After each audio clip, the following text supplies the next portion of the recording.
अस्सलाम वालेकुम स्टूडेंट्स, मैं हूं मोहम्मद एहतिशाम शम्स और मैं हूं साजिद यूसुफ गखर। आप देख रहे हैं हमारा चैनल मैथ्स अकाउंटेंसी। अभी तक आपने हमारा चैनल सब्सक्राइब नहीं किया तो इसको सब्सक्राइब करें, बेल बटन भी पुश करें ताकि हमारी आने वाली वीडियोस आप तक पहुंच सकें। Thank you so much sir.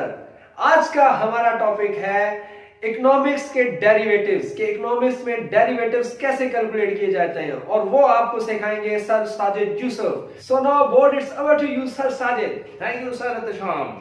Now, students, I am going to discuss with you derivatives. तो आज हम पढ़ेंगे इकोनॉमिक्स में डेरिवेटिव कैसे कैलकुलेट करते हैं।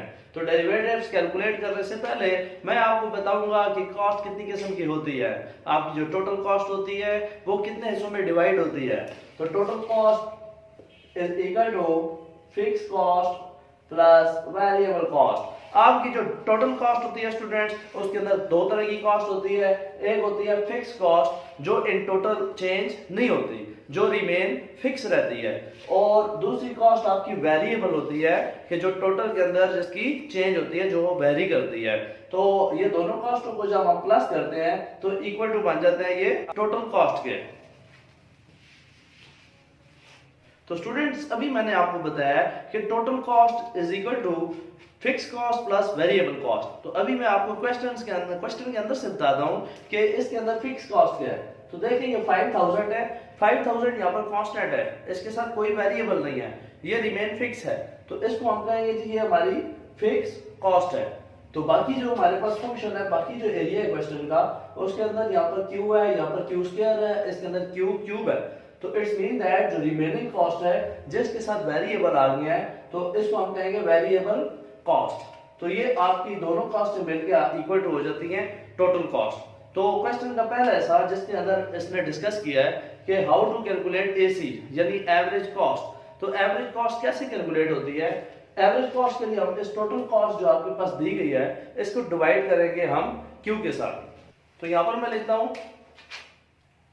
Average cost is equal to total cost divided by Q. तो देखिए स्टूडेंट्स, ये आपके पास 5000 है plus 1000 Q minus 500 Q square plus 2/3 Q cube whole divided by Q. जब हम इसको सॉल्व करेंगे तो आपके पास एवरेज कॉस्ट आ जाएगी। तो ये क्यू इस क्यू के साथ कटेगा, लेकिन इससे पहले देखिए ये फिक्स है, इसके साथ कोई क्यू नहीं है।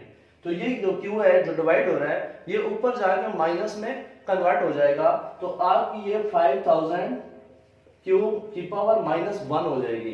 तो ये जो प्लस का निशान है ये यहाँ पर आ जाएगा, ये क्यू उस क्यू के साथ कट जाएगा, तो ये 1000 अकेला रह जाएगा। ये माइनस का जो निशान है यहाँ पर आ गया, तो ये क्यू इस क्यू के साथ कट गया, तो वो एक क्यू रह जाएगा सिर्फ। तो इसे हम देख सकते हैं 5 क्यू प्लस का निशान इधर आ जाएगा, इस क्यू को इसके साथ हम डिवाइड करेंगे तो वो रह जाएगा 2/3 क्यू स्क्वायर। तो 2/3 क्यू स्क्वायर। तो स्टूडेंट्स, अभी तक हमने कैलकुलेट कर लिया है कि एवरेज कॉस्ट किस तरह कैलकुलेट की जाती है। ये स्टूडेंट्स आपकी एवरेज कॉस्ट दी गई है, इसके अंदर से हम स्लोप ऑफ एवरेज कॉस्ट निकालेंगे। तो slope of average cost is equal to change in average cost divided by change in Q. जैसे लेंगे चेंज इन एवरेज कॉस्ट के लिए पावर को हम स्टार्ट में लेंगे -1 मल्टीप्लाई बाय 5000 क्यूब -1 और पावर में से -1, और देखिए फिक्स कॉस्ट है 1000। तो फिक्स कॉस्ट का डेरिवेटिव हो जाता है 0। उसके बाद आपके पास है 500 क्यूब, क्यू की पावर 1 है, 1 पावर स्टार्ट में आ गया 500 के साथ मल्टीप्लाई हो जाएगा 1 into 500 क्यूब 1 - 1। तो स्टूडेंट्स यहाँ पर प्लस का साइन डालेंगे, यहाँ पर पावर 2 है, पावर को आप स्टार्ट पर लाएंगे और इसको मल्टीप्लाई कर देंगे 2/3 की क्यूब की पावर 2 - 1। तो इसको भी हम जब सॉल्व करेंगे तो ये आपका मल्टीप्लाई जब होगा -1 मल्टीप्लाई बाय 5000 क्यू के साथ, तो ये -5000 क्यू 1 - 1 आपस में प्लस हो जाएगा -2 बन जाएगा। यहाँ पर आपका माइनस का साइन है तो यहाँ पर आप माइनस का साइन मेंशन कर देंगे। तो ये 1 मल्टीप्लाई बाय 500 हो जाएगा 500 Q minus one Q cut जाएगा तो ये सिर्फ रह जाएगा 500।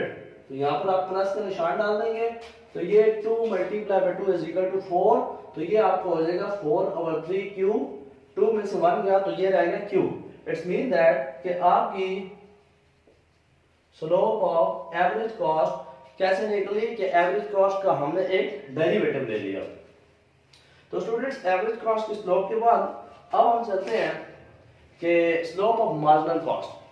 लेकिन उससे पहले हम कैलकुलेट करेंगे कि मार्जिनल कॉस्ट कैसे कैलकुलेट की जाती है।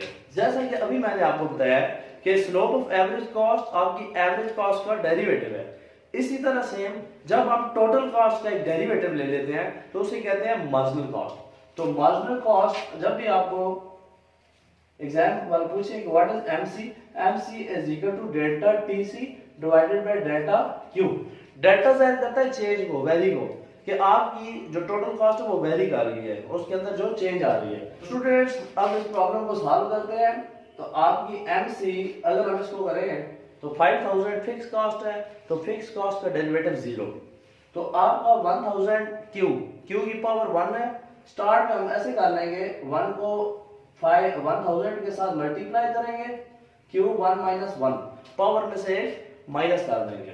उसके बाद ये माइनस का साइन नीचे आ जाएगा। उससे पहले 2 को हम स्टार्ट में ले आते हैं और -500 के साथ इसको मल्टीप्लाई करते हैं, क्यू 2 - 1। तो आपकी पावर में से माइनस भी कर देना है, यहाँ पर प्लस कर लेना है। 3 आपका स्टार्ट में आ जाएगा, 2/3 मल्टीप्लाई बाय क्यू 3 - 1 पावर में से माइनस। तो स्टूडेंट्स इसको देखिए हम मार्जिनल कॉस्ट अब कैसे कैलकुलेट करेंगे। इसको हम आगे सॉल्व करें। 1 multiply by 1000 is equal to 1000। Q की पावर 1 थी, 1 में से 1 गया, क्यू क्यू के साथ कट गया, खत्म हो गया। तो उसके बाद यहाँ पर माइनस का साइन आ जाएगा। 2 मल्टीप्लाई बाय 500 तो ये -1000 बन जाएगा। 1000 क्यू 2 - 1 तो क्यू की पावर 1 रह जाएगी। तो यहाँ पर फिर प्लस का साइन आ जाएगा। 3 मल्टीप्लाई बाय 2 6, 6 डिवाइडेड बाय 3 2। तो ये आपका 2 क्यू 3 में से क्या, तो ये आपका स्क्वायर आ जाएगा। तो ये स्टूडेंट्स आपका आ गया है मार्जिनल कॉस्ट। तो मार्जिनल कॉस्ट के अंदर हमने ये किया कि टोटल कॉस्ट का एक डेरिवेटिव ले लिया। तो इसके बाद यहाँ पर फोर्थ पॉइंट है जिसमें वो कह रहा है स्लोप ऑफ मार्जिनल कॉस्ट। तो स्लोप ऑफ मार्जिनल कॉस्ट का ये तरीकाकार होता है कि टोटल कॉस्ट जो आपने मार्जिनल कॉस्ट निकाली है उस मार्जिनल कॉस्ट का फर्दर एक और स्टेप कर लेते हैं, एक और डेरिवेटिव ले लेते हैं, सेम उसी तरह जिस तरह से हमने टोटल कॉस्ट का डेरिवेटिव लिया। तो स्टूडेंट्स यहाँ पर आपका मार्जिनल कॉस्ट है, तो अभी हम निकालते हैं slope of marginal cost is equal to change in marginal cost divided by change in Q. तो देखिए स्टूडेंट्स इसको अगर हम स्टार्ट करें तो यहाँ पर आप डेल्टा का साइन लगाएंगे, change in 1000 minus 1000 Q plus 2 Q की power 2 whole divided by delta Q. तो स्टूडेंट अभी हम देखें इसका 1000 है, तो मैंने आपको बताया जो फिक्स कॉस्ट होती है उसका डेरिवेटिव 0 हो जाता है। तो इस 1000 का डेरिवेटिव हो गया 0, तो इसको हम कैलकुलेट नहीं करते। बाकी जो कहानी है ये आपका 1 आ गया पावर का, -1000 क्यू 1 - 1, ये प्लस हो जाएगा, जो पावर है वो स्टार्ट पे आ जाएगी। 2 into 2 आपका आ गया ये वाला 2 मल्टीप्लाई बाय क्यू 2 - 1। तो इसको जब हम सॉल्व करेंगे तो आपके पास स्लोप ऑफ मार्जिनल कॉस्ट आएगी। तो इसको क्वेश्चन को आगे सॉल्व कर रहे हैं तो ये आपका आ जाएगा 1000 क्यू 1 - 1, तो क्यू आपका खत्म हो जाएगा क्योंकि क्यू की पावर 1 थी, उसमें से पावर में से -1 किया तो 1 में से 1 गया तो 0। इट्स मीन दैट कि आपका क्यू खत्म हो गया। यहाँ पर आपका साइन आ जाएगा प्लस का, 2 multiply by 2 is equal to 4 Q, 2 में से -1 गया तो क्यू इज इक्वल टू 1। तो ये जो चीज है ये आपकी आ गई स्लोप ऑफ मार्जिनल कॉस्ट। और इससे पहले हमने कैलकुलेट की थी जी मार्जिनल कॉस्ट। यहाँ पर स्लोप ऑफ मार्जिनल कॉस्ट से पहले हमने एमसी कैलकुलेट की थी। इस एमसी को मैं थोड़ी देर के लिए साइड पे ले लेता हूँ। MC is equal to 1000 minus 1000 Q plus 2 Q की पावर 2 अब इसको मैंने इसलिए साइड पे लिखा है कि हम आगे जाके 7 नंबर पॉइंट करेंगे जिसमें वो कहता है MC is equal to average variable cost. तो 5 नंबर स्टेप में रिक्वायर्ड है एवरेज वेरिएबल कॉस्ट। तो एवरेज वेरिएबल कॉस्ट जैसे हम एवरेज कॉस्ट निकालते हैं उसके अंदर आपके दो पॉइंट्स मैंने बताए थे, ये आपकी फिक्स कॉस्ट और ये आपकी वेरिएबल कॉस्ट है। यानी वेरिएबल कॉस्ट की आपने सिंपल एवरेज ले लेनी है, यानी डिवाइड कर देना है। तो it mean that average variable cost is equal to total variable cost divided by Q. तो यहाँ पर देखिए टोटल आपके पास जो कॉस्ट थी वो 1000 क्यू माइनस 500 क्यू की पावर 2 प्लस 2/3 क्यू की पावर 3 डिवाइडेड बाय क्यू। तो स्टूडेंट यहाँ पर आपने देखा होगा मैंने 5000 को इंक्लूड नहीं किया। उसकी वजह ये थी कि वो आपकी फिक्स कॉस्ट थी और फिक्स कॉस्ट को हमने शामिल नहीं करना क्योंकि हम कैलकुलेट कर रहे हैं एवरेज वेरिएबल कॉस्ट। तो टोटल आपकी ABC आ जाएगी 1000 क्यू क्यू के साथ कट जाएगा माइनस 500 क्यू प्लस ये आपका आ जाएगा 2/3 क्यू की पावर 2। तो आप की जो टोटल एवरेज को वेरिएबल कॉस्ट थी उसमें से एक ही क्यू को हमने निकाल दिया तो वो आपकी आ गई टोटल एवरेज वेरिएबल कॉस्ट। तो स्टूडेंट्स यहाँ पर एवरेज वेरिएबल कॉस्ट के बाद वो कह रहा है एवरेज फिक्स कॉस्ट। तो नेक्स्ट पॉइंट है एवरेज फिक्स कॉस्ट। तो fix cost divided by Q को आप जब कर देते हैं उसके लिए फार्मूला यूज होता है total fix cost divided by Q that is equal to average fix cost. यहाँ पर अभी तक हमने जो एवरेज वेरिएबल कॉस्ट कैलकुलेट किया है इसको मैं साइड पे ले देता हूँ। Average variable cost is equal to 1000 minus 500 Q plus 2/3 Q की पावर 2।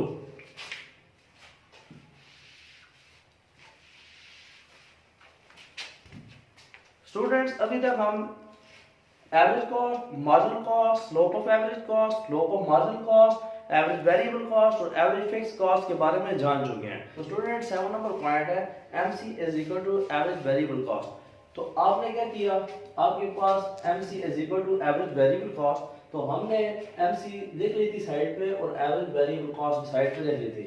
एक तरफ हमने MC कॉस्ट लिख ली और इक्वेशन के दूसरी तरफ हमने एवरेज वेरिएबल कॉस्ट लिख ली जो कि ऑलरेडी हमने कैलकुलेट कर ली थी। तो स्टूडेंट्स उसके बाद हमने क्या किया कि जो इक्वेशन की अपोजिट साइड पे थे, जो प्लस में थे उनको हमने माइनस में कर दिया और जो माइनस में थे वो प्लस में कर दिया और उन तमाम फिगर्स को हमने इक्वेशन की परली तरफ ले गए।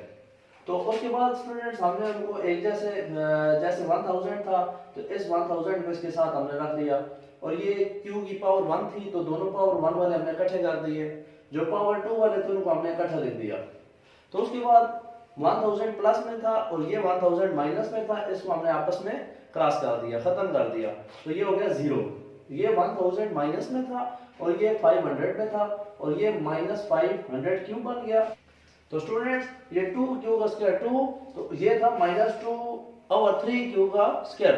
तो इन दोनों को हमने मल्टीप्लाई किया तो ये हो गया 2 multiply by 2 is equal to 4 divided by 3 Q का square 2 is equal to 0। Students इस स्टेप के बाद आपने क्यू को कॉमन ले लिया, तो क्यू को जब हमने कॉमन लिया तो ब्रैकेट के अंदर हमने लिख दिया माइनस 500, यहाँ क्यू कॉमन बाहर चला गया माइनस 4/3, तो एक क्यू रह गया क्योंकि इसका एक क्यू कॉमन में चला गया इज इक्वल टू 0। तो इसके बाद students minus 500 minus 4/3 Q is equal to, ये क्यू यहाँ पर आ गया 0/q हो जाएगा। उसके बाद इसको हमने इसी तरह माइनस 500 और इसको इसी तरह minus 4/3 Q is equal to 0। इसको हमने क्यू को खत्म कर दिया, यहाँ पर क्यू नहीं रहा। अब इस वैल्यू को हमने क्या किया, माइनस 4/3 को हमने इसी तरह लिख दिया और इज इक्वल टू माइनस 500 को अपोजिट साइड बुलाया तो ये प्लस का बन गया। तो यहाँ पर हमने 500 ये जब इधर कन्वर्ट करेंगे यहाँ पर आएगा तो ये 3 ऊपर चला जाएगा और 4 नीचे आएगा और ये माइनस का साइन प्लस में कन्वर्ट हो जाएगा। इसको जब हम सॉल्व करेंगे 500 3 के साथ मल्टीप्लाई होगा तो ये हो जाएगा 1500 डिवाइडेड बाय 4। जब इसको हम क्रॉस करेंगे तो आपकी वैल्यू आ जाएगी 375। तो ये वो वेरिएबल है जहां पर आपकी मार्जिनल कॉस्ट इक्वल होती है एवरेज वेरिएबल कॉस्ट की। तो लेक्चर का लास्ट फंक्शन है कि इट इज लॉन्ग रन और short run function. Students long run और शॉर्ट रन फंक्शंस को चेक करने के लिए मैं आपको इक्वेशन की हेल्प से बताऊंगा। कोई भी इक्वेशन जिसके अंदर फिक्स कॉस्ट हो तो समझ जाए ये आपका शॉर्ट रन फंक्शन है, और जिस इक्वेशन के अंदर फिक्स कॉस्ट ना हो उनके अंदर सिर्फ वेरिएबल्स पाए जाए तो जो इक्वेशन वेरिएबल पे कंसिस्ट हो वो आपकी लॉन्ग रन फंक्शन होती है। तो स्टूडेंट्स, उम्मीद है कि आपको आज का लेक्चर पसंद आया होगा और बहुत ही कीमती इंफॉर्मेशन आपको इसके अंदर मिली होगी। तो मेरी अच्छी और प्यारी और कीमती वीडियोस को वसूल करने के लिए हमारे चैनल को सब्सक्राइब करें और बेल बटन के ऊपर पुश करें ताकि आपको हमारी ये वीडियोस मिलती रहें। Thank you very much.